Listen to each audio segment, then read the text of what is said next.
Nagakulob sang nasapuan sa creek sang Barangay Soc, Arevalo ang bangkay sang isa ka lalaki pasado alas 7 kay nasangaga. Sa investigasyon sang kapulisan, nagapanguha sang Alimango ang unang nakakita sa bangkay. May nagatungtong nga duwag itong mga t-shirt sa likod, naka-blue nga shorts, kag may silver nga relo sa nawala nga kamot sang lalaki. Nakitaan ang lalaki sa pila sa ulo. May dugo man ini sa guya. May nakita nga kahoy nga may dugo pila ka metros ang distansya sa bangkay. Padayon pa ginatumod sa kapulisan kung ang lalaki ang ginlampusan. Ipaidalom ang bangkay sa autopsy. Bangkay para atis mabalaan naton nga kung ano gidang gitunaan sang nga kamatayon. May mga lagob siya sa tubang kag sa likod. Na-recover sa bangkay ang 350 pesos kag kondom.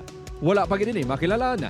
Ginabanta yara sa 35 tubtob 40 anyos ang pangidaron sang lalaki kag medium built ang lawas. Hindi residente sang Barangay Soc ang lalaki suno sa barangay official. Susubong ang nalantaw na po, ang nga tao, pamangkot ko sa palibot, doon di siya, doon di tumandok. Hindi doon di, kumo na itsura, yung pamilyar ang itsura. Nagapanawagan ng kapulisan sa publiko nga kung may himata sila nga nadula kung wala makapuli, magpakigangot lang sa ila para makabulig nga matagan sang kasanagan ang natabo sa lalaki. Ang pinaka-goal gid nato na naisubong is ma-identify siya kag ma-notify ang pamilya kay kutob sang ato ni masarangan tinguan tagid nga matagan ni hustisya.